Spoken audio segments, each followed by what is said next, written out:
Hi again, everyone. Today we are going to continue on the series of learning how to build those skills for shoe tying. We are in the second part of the process, which is using not only that pinch strength, but also that whole hand strength to be able to pull the shoelaces tight. We are going to use cardboard, some popsicle sticks or pen, and then rubber bands and just kind of some like old shoelaces or kind of new ones if you want to buy brand new ones. And so I'm going to walk you through some of the activities that use those little simple materials, so that way I can show how that kind of starts to work on those little pulling and pinching skills for being able to tighten shoelaces. All right, so first and foremost, this kind of little contraption that I made here, I used a cardboard box. So for this one, you're gonna want to use kind of a whole box, so that way you can use kind of all the different surface areas. So if you have like a broken down box, you can just retape it and don't fully enclose it, so that way you can be able to, poke all the holes and insert the things that are needed for the activity. And then you can seal it when you're ready to do the activity. But this one, as you can see, I used rubber bands, and then I also used these popsicle sticks, and I used a pen because I kind of tested out which one's more durable. And so what I basically did is that I poked holes into different parts of the box. Some of those holes have the rubber band that I pushed through, and I tied it off 2 times for it to be able to have that double knot so it doesn't go back through. So that way you can really work on, that sensation of being able to, pull on the rubber band. So if you're thinking about when you tie shoes, there's that stationary shoelace and you're really having to pull really hard. So pulling on the rubber band gives that kind of that feedback to the hand of like, oh, am I pulling hard enough? And so you can have those rubber bands kind of be in different spots. I put these 2 by each other to kind of mimic a little bit of that. When you're shoe tying, you have those 2 laces that are nearby each other in those 2 holes. And so you can turn this into a little bit of like a game when you poke in the little obstacles and the objects into, just randomly around the box. I poke some down here. You can poke them on the side to really get that stretch in there for the rubber band. And you can have flashcards, kind of like how I did for a couple posts back or a few weeks ago, where you're using an egg carton and you're stretching the rubber band over the egg carton depending on the pattern. You could do the same where the flashcards say, if you're using regular popsicle sticks that have a green color on there, or you're using colored ones, or even just a popsicle stick that has a sticker on there, you can show what that, little pattern is, and then you'll have them, just kind of move the rubber band to where that, where they see the, correct pattern. And then for the pens, you can do something very similar with the popsicle stick, to where the pen is something that is a little bit more durable because it doesn't take as much space like the popsicle stick.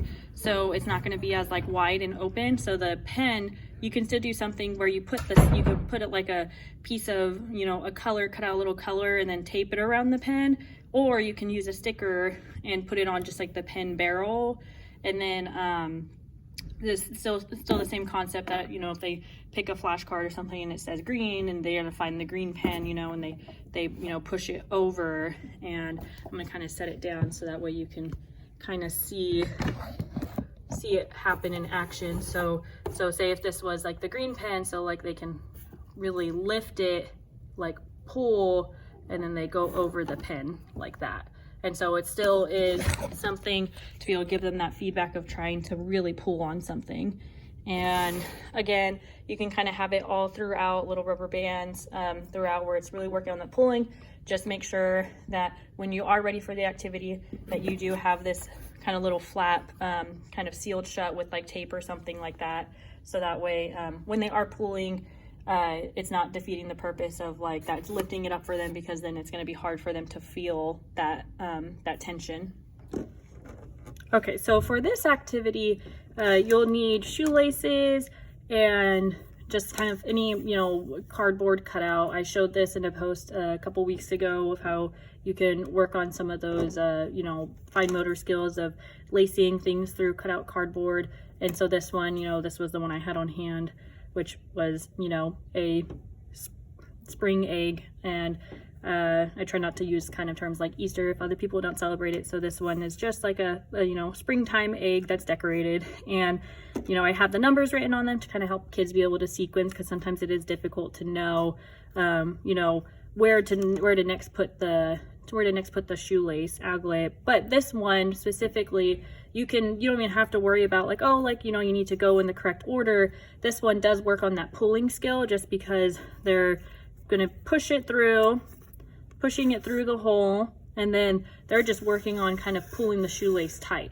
And that's something that can be difficult for some kids even doing this activity, because they sometimes when they push it in, again, because it could be a processing factor, that motor planning, or it could just be the fact that like they never really practice this that often, but they'll kind of just like lightly pull it, and then when they go into the next one, like it's really short and they only get to like be able to do 2 holes because there's not enough string. So this really teaches them to know, like, I need to pull really hard. So it's not as much like the other activity where it works on like that feedback about like resistance, you know, and really having to pull hard, but this is teaching them like I need to make sure I pull hard enough that I have plenty of room to be able to, you know, move on to the next hole. And so it kind of builds a little bit of that concept of I need to pull hard enough to where it's enough of it is through, and then, you know, you go into the next hole, pull hard enough on the other side to where they can't feel, you know, I always tell them like pull hard enough to where you feel like it can't move anymore, because sometimes at such a young age, depending on how old the kiddo is,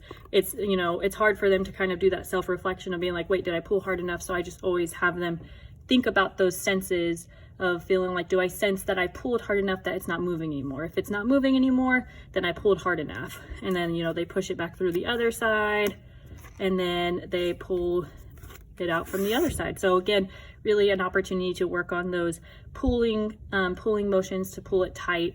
And then you can kind of do it all throughout the you know, pattern that you cut out. And it could be different colors of shoelaces, or it could just be all one shoelace and you're just kind of doing just a simple pattern.